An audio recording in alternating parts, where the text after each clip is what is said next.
the ultimate micro toolkit, EDC micro toolkit, utilizing the Maxpedition pouch. I'm going to let you get a good look at this pouch and the condition, which I would consider excellent for being 8 years old. It's ridden around in trucks and cars, been thrown into backpacks. It's been taken camping, and it's actually had some molly straps and made it up against other packs before. This isn't necessarily a review of this pouch. We will do a dedicated video to that, but I'm going to show you the ultimate EDC micro toolkit that I put together. We will note that there's some mesh webbing here, but when this thing is packed full, I don't find it very useful, but I do have a hair tie in here just because I have long hair.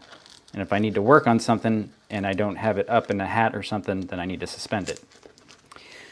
Also noteworthy is the Velcro, or the hook and loop panel, if you will. A lot of people put morale patches on here. I've seen, you might see a morale patch like that, or maybe even something like that, which is a good one.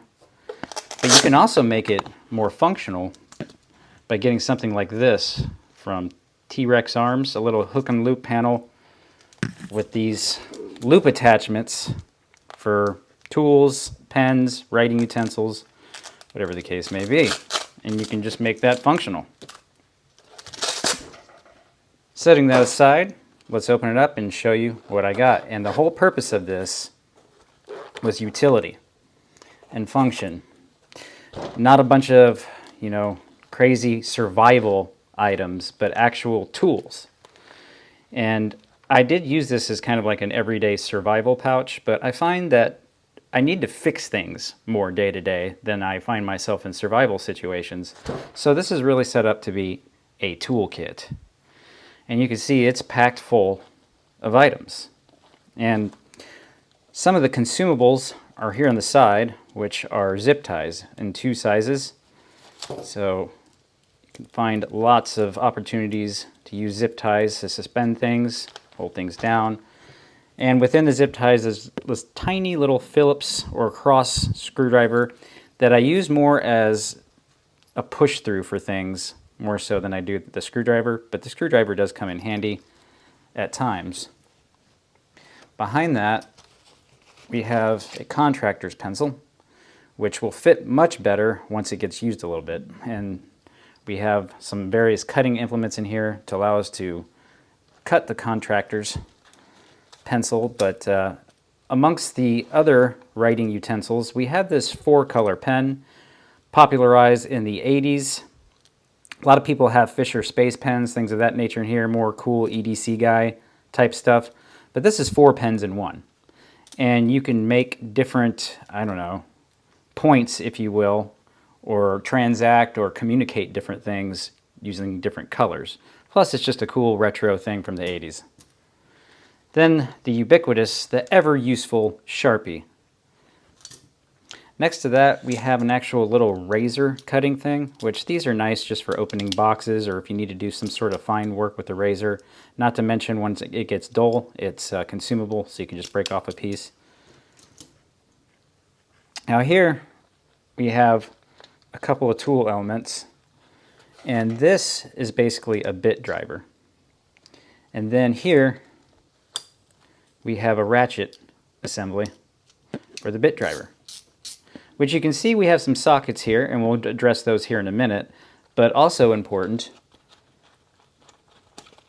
we have a bit set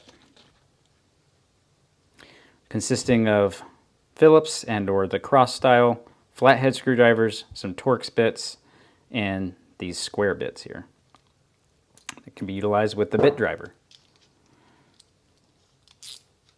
So we'll set that over here because we have some other things that are going to go with that we'll talk about here in a minute.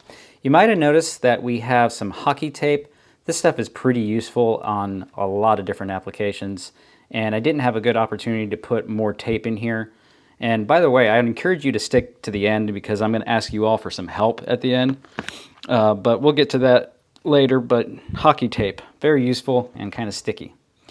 I like having dedicated scissors, and these Fisker scissors have traveled in this particular Maxpedition pouch for probably almost the entire 8 years that I've had it. These are Fisker scissors. You can buy these at Walmart. They're just excellent scissors. Probably one of the most useful tools in existence are the channel locks. I used to work at a food plant in a science laboratory building that had a pilot plant, and I worked with an engineer, and he carried some of these in his cargo pocket, and he fixed just about everything, or tightened, adjusted everything with channel locks. It drove me nuts, but then, I don't know, I kind of got into it a little bit, so I always carry a pair of channel locks. And we'll get into the Leatherman, the multi-tool and stuff, which has needle nose pliers and stuff, but you can really get on some stuff with a pair of channel locks, and you can probably tell these are some really El Cheapos here, but they served me well, and they've traveled for years in this pouch. A simple Craftsman crescent wrench, 6-inch. Again, along with the channel locks, I can get a lot of stuff done between these two tools just right here. Channel locks and just a regular old crescent wrench, you betcha. All right, here we have a couple of pipettes, which may seem a little strange to people, but I have found times where I've had to transfer small amounts of liquid. Being that I work in a laboratory and have for years, you can imagine why pipettes might come in handy. In the major pouch here, we have a key attachment. And what we have here are some items. We have a spare key to my house, a P38 can opener with a little piece of tape so it doesn't come off and cut somebody. And here is a keychain that belonged to my grandpa. And I keep this in here for a very particular reason. One, I loved my grandpa a lot. And really, I'm a lot like my grandpa. I'm more like my grandpa than I am my dad. My grandpa was a Marine, and he was a shop guy, a tool guy, and I miss my grandpa. And we didn't get a chance to go visit him on his deathbed like I would have preferred. He passed before we got a chance. So I keep this in here as a reminder to value my valuables. So when I see it, not only do I think of my grandpa, but I think of my family. So there's that. Then we have a Write in the Rain pad. These are really awesome little notebooks in general. And the cool thing about these is that they come with handy little conversions and little rulers and things like that.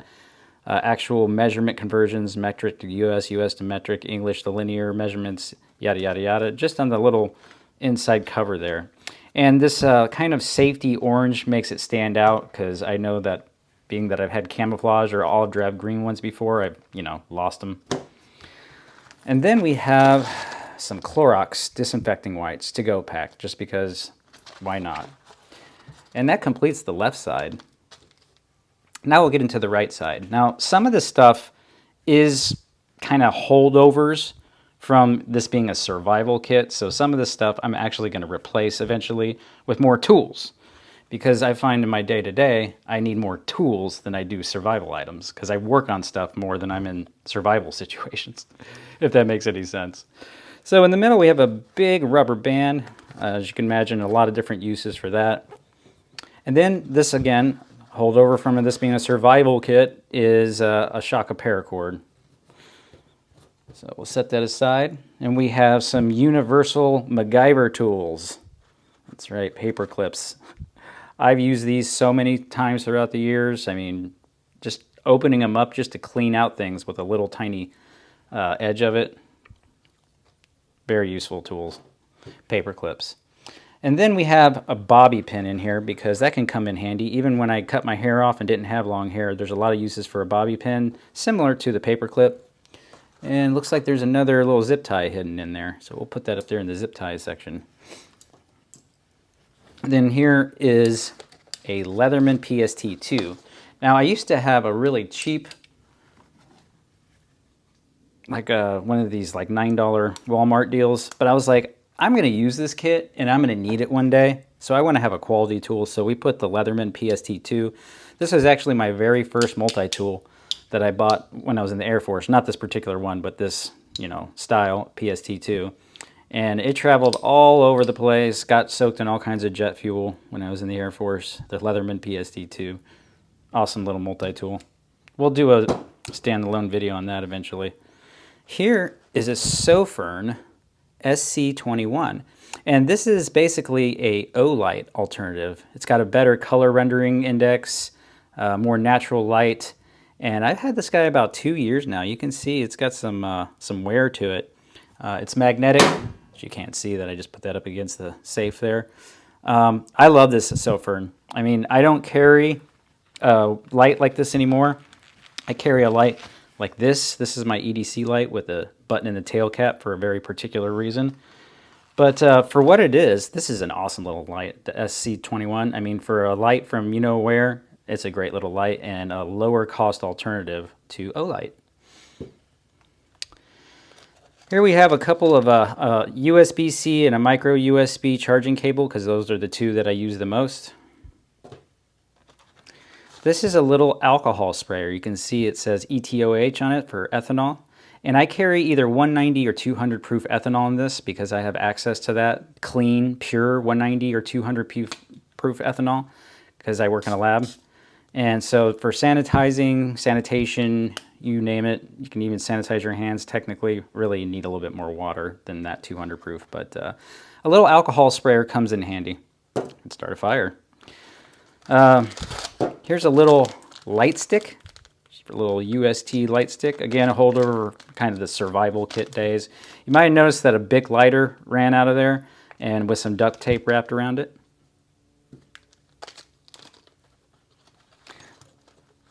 All right, this is really cool. This is an Opinel, kind of a, I don't remember the exact name of it, but it's basically an Opinel multi-tool. And the thing I like about this is that this blade is really cool for an Opinel. It's thick, it's inox, so it's a little bit more corrosion resistant. You rotate this little barrel here and then it's basically locked into place. The blade has other utility here with these little cutting edges here for stripping things. And then you can see that, we'll go ahead and close this up for safety. It's got 2 bits because the end is a bit driver. So the really cool thing is this can work in tandem with this other bit driver if I don't need a ratcheting. Just doing this, if I just need to do something quick, is kind of awkward, but I can use this, throw a screwdriver in there, and look, I got another style of bit driver. And this is from Opinel. And it doesn't have the wood handle, it has the polymer scales for a particular reason because it's a particular type of multi-tool. But this was really cool and why I decided to include it in the kit. Multi-function item. Okay, another holdover from the survival kit days. A birthday, it's one of those trick candles that doesn't go out when you blow it out, which is a useful kind of survival item. So I included that in there, and being that this has been in there almost 8 years, I'm surprised this is still intact. Here, this is a pretty useful little item. This is a eating tool from Marbles. This actually came with, where is it? Came in a set with this imitation Camillus knife. And I figured there's been several times where I've got caught in situations where I really could have used a spork or a fork or a spoon, and why not throw it on there? And plus it doubles as a can opener and a can opener or bottle opener. So Marbles little eating tool. And then we have metric and US sockets. And again, this can work in tandem with this little bit driver set and ratchet. So I have an actual little socket set, 10 millimeter there. So a lot of cars have 10 millimeters on it these days. So you can imagine between the socket set, the bit driver, the ratchet, the crescent wrench, and the channel locks, I can get a lot of work done with this little micro toolkit and have. So those are the sockets. And then finally, the final pouch here. Oh, I almost forgot to show you this. Another holdover from the survival kit days. It's this little fire starter from Harbor Freight, which has apparently been used. I haven't used one of those since I lived in Illinois, and I haven't lived in Illinois for 5 years. So, and in here, this is one of the things that I'm actually going to change. So this is actually a medical kit, and really I'd like to repurpose this. Again, we're trying to get away from the survival thing. I have dedicated first aid kits, dedicated IFAKs, dedicated trauma stuff, and this being underneath all of these tools, it's not the most accessible. But we'll go ahead and go through what I did have. A set of medical gloves here in a bag, some medical tape, a little tiny boo-boo kit just with Band-Aids and ibuprofen in it, some gauze pads, trauma pad,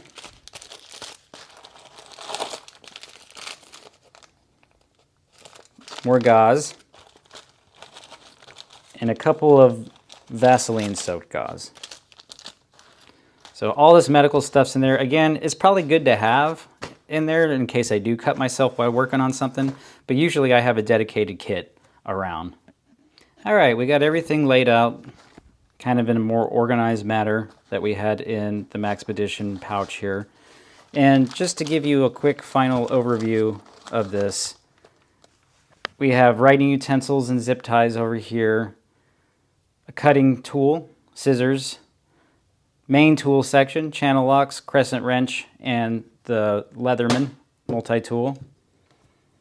Right in the rain pad, Clorox wipes, hockey tape, medical stuff, cordage, paracord, charging cables, a big Band-Aid, a light stick, chemical stick, some pipettes, a knife openal, multi-tool.